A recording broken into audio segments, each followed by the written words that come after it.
ഇന്നത്തെ വീഡിയോ ഒരു സിമ്പിളായിട്ടുള്ള ഒരു ദോശ റെസിപ്പിയാണ്. നമുക്ക് ഉഴുന്ന് അരി മാവൊന്നും ഇല്ലാതിരിക്കുമ്പോൾ നമുക്ക് ചെയ്യാൻ പറ്റിയ ഏറ്റവും നല്ല ഒരു ടേസ്റ്റി ആയിട്ടുള്ളൊരു ദോശ റെസിപ്പിയാണ്. അതിലേക്ക് ഞാൻ കുറച്ച് ഗോതമ്പ് മാവ് എടുത്തിട്ടുണ്ട്.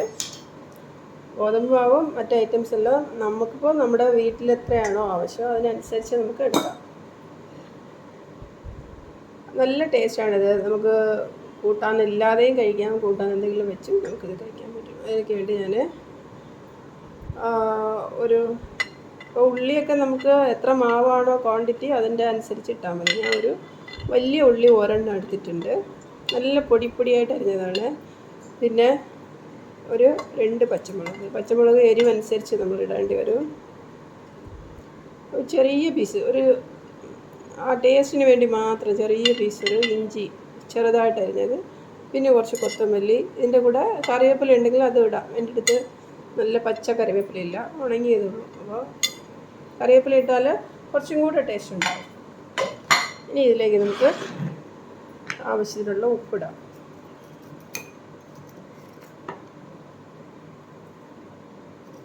ഉപ്പും കൂടെ ഇട്ട് നല്ല ഒന്ന് കുഴയ്ക്കണം.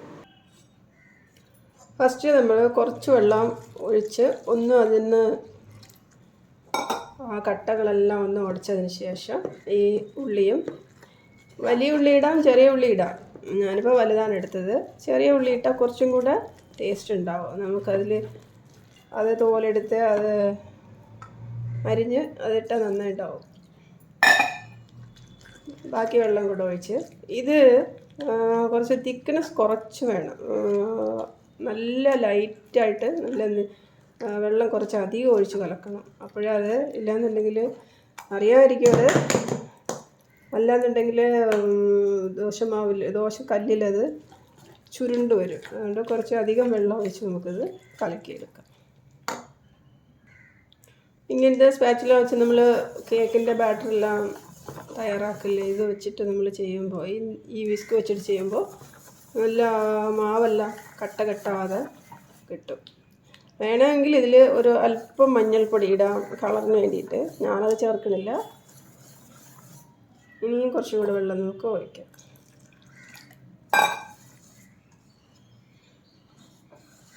നല്ലോണം വെള്ളമാക്കണം. എന്നിട്ടത് ചുടുമ്പോൾ കുറച്ചൊന്ന് വെയിറ്റ് ചെയ്യണം. ഫ്ലെയിം സ്ലോയിലിട്ടിട്ട് ഇത് കോരി ഒഴിച്ച് ഒന്ന് വെയിറ്റ് ചെയ്താലേ അതൊന്ന് നല്ല ക്രിസ്പി ആയിട്ട് കിട്ടുള്ളൂ. ഉള്ളിയും പച്ചമുളകൊക്കെ ഇട്ട കാരണം നല്ല ടേസ്റ്റും ആയിരിക്കും. അപ്പോൾ ഇതേ അളവിന് വേണ്ടില്ലേ, ഇതുപോലെ നമ്മളിപ്പോൾ ദോശയുടെ ബാറ്ററിനേക്കാളും കുറച്ചുകൂടെ ഒന്ന് ലിക്വിഡാക്കിയിട്ട്. ഇനി ഇത് ഒരു അല്പനേരം വയ്ക്കുകയാണെങ്കിൽ ഇത്തിരി കൂടെ കട്ടിയാവും. ഇത് ഞാനിത് ഗോതമ്പ് മാത്രമല്ല കേട്ടോ, അത് ഗോതമ്പിൻ്റെ കൂടെ ജോവാർ, സോയാബീൻസ്, പിന്നെ ചാമ എല്ലാം കൂടെ ചേർത്ത് പൊടിച്ച ഗോതമ്പ് മാവ് അത്. അപ്പോൾ ഫുൾ മില്ലറ്റ്സും ഉണ്ട്, റാഗി മാത്രമല്ല, ബാക്കിയെല്ലാം അതിലുണ്ട്. പിന്നെ കുറച്ച് ഉലുവയും കൂടെ ഞാനിതിൽ വറുത്തിടും. ഇപ്പോൾ ഒരു 5 കിലോ നമ്മൾ ഗോതമ്പ് ഇതെല്ലാം കൂടെ ചേർത്തൊരു 5 കിലോ പൊടിക്കുകയാണെങ്കിൽ ഒരു 50 ഗ്രാം ഉലുവ ഇടാം വറുത്തിട്ട്. അപ്പോൾ അത് നല്ല മണം ഉണ്ടാവും, നമുക്കും ഹെൽത്തി അല്ലേ അത്. അത്ര കയ്പൊന്നും ഉണ്ടാവില്ല. ഒരു 3 കിലോയ്ക്കൊക്കെ 25 ഗ്രാം ഓളം നമുക്കിടാം ഉലുവ വറുത്തിടാം. അപ്പോൾ അതെല്ലാം കൂടെ പൊടിച്ച് വരുമ്പോൾ ദോശയോ പുട്ട് ചെയ്താലും അത്ര വലിയ പ്രശ്നം, നല്ല മണമായിരിക്കും അതിന്. ഞാനിത് ചപ്പാത്തി, പുട്ട്, ദോശ എല്ലാം ചെയ്യാറുണ്ട് ഈ മാവിൽ. അപ്പോൾ നമുക്കിത് ദോശ ഉണ്ടാക്കിയിട്ട് വരാം. അപ്പോൾ ഞാനിവിടെ ദോശക്കല്ല് വെച്ച് ചൂടായിട്ടുണ്ട്. അധികം ചൂടാവാൻ നിൽക്കണ്ട, ഒരു മീഡിയം ചൂടാകുമ്പോഴത്തേക്ക് നമുക്ക് ഈ ബാറ്ററിയിലേക്ക് ഒഴിക്കാം.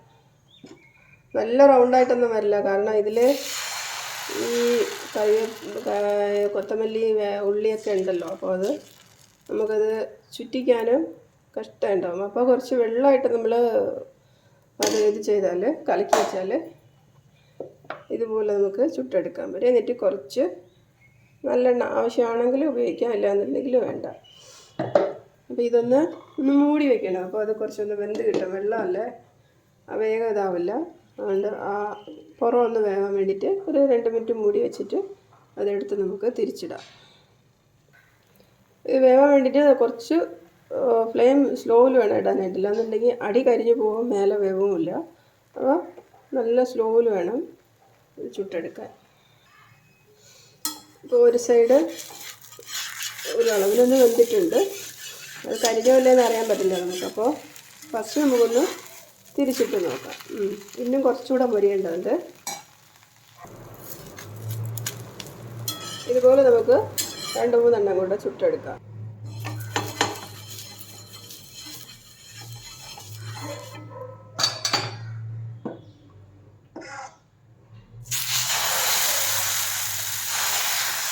നല്ല നൈസായിട്ട് അങ്ങനെ പരത്താൻ പറ്റുമോ അതുപോലെ തീരെ തിക്കാവണ്ട.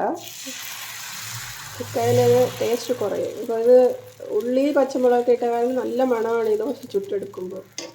അല്ലെങ്കിൽ വേണമെങ്കിൽ കുറച്ച് നല്ലെണ്ണ ഒഴിക്കാം. ഇല്ലാന്നുണ്ടെങ്കിൽ അങ്ങനെ ചുട്ടെടുത്താലും വരും അത്. കാരണം ഉള്ളിയൊക്കെ ഇട്ട കാരണം നല്ല സോഫ്റ്റായിട്ട് വന്നു. ഇനി ഇത് ഒരു 2-3 മിനിറ്റ് ഒന്ന് മൂടി വയ്ക്കാം. അതുപോലെ 2-3 എണ്ണം നമുക്ക് ചുട്ടെടുക്കാം.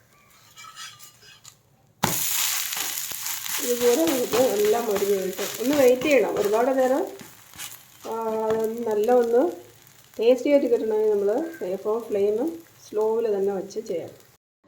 അപ്പോൾ നല്ല ടേസ്റ്റി ആയിട്ടുള്ള ഗോതമ്പ് ദോശ ഇവിടെ റെഡി ആയിട്ടുണ്ട്. ഇതുപോലെ എല്ലാവരും ഒന്ന് തയ്യാറാക്കി നോക്കൂ. വളരെ ഈസിയാണിത്. മാവ് കുഴച്ച് കുറച്ച് നമുക്ക് ടേസ്റ്റും ഒരു വാസനയും കിട്ടാൻ വേണ്ടിയിട്ടല്ലേ നമ്മൾ അത്ര കിട്ടുന്നത്. അപ്പോൾ അത് ചെയ്ത് കഴിഞ്ഞാൽ പെട്ടെന്ന് തന്നെ നമുക്കൊരു ബ്രേക്ക്ഫാസ്റ്റ് റെഡിയാക്കാം. അപ്പോൾ ഇതുപോലെ എല്ലാവരും ഒന്ന് റെഡിയാക്കിയിട്ട് കമൻറ്റ് അറിയിക്കാനും മറക്കല്ലേ. ഇതിൻ്റെ കൂടെ സാമ്പാറോ ചട്നി എന്ത് വേണമെങ്കിലും നമുക്ക് വെച്ച് കഴിക്കാം. അപ്പോൾ ഞാനിവിടെ തക്കാളി തൊക്കാണ് എടുത്തിട്ടുള്ളത്. അതിൻ്റെ വീഡിയോ ഞാൻ റെഡിയാക്കിയിട്ടുണ്ട്. അതിൻ്റെ വീഡിയോ ഞാൻ അപ്ലോഡ് ചെയ്യും. അപ്പോൾ അടുത്ത നല്ലൊരു വീഡിയോ ആയിട്ട് വരുമായിരിക്കും. ബൈ.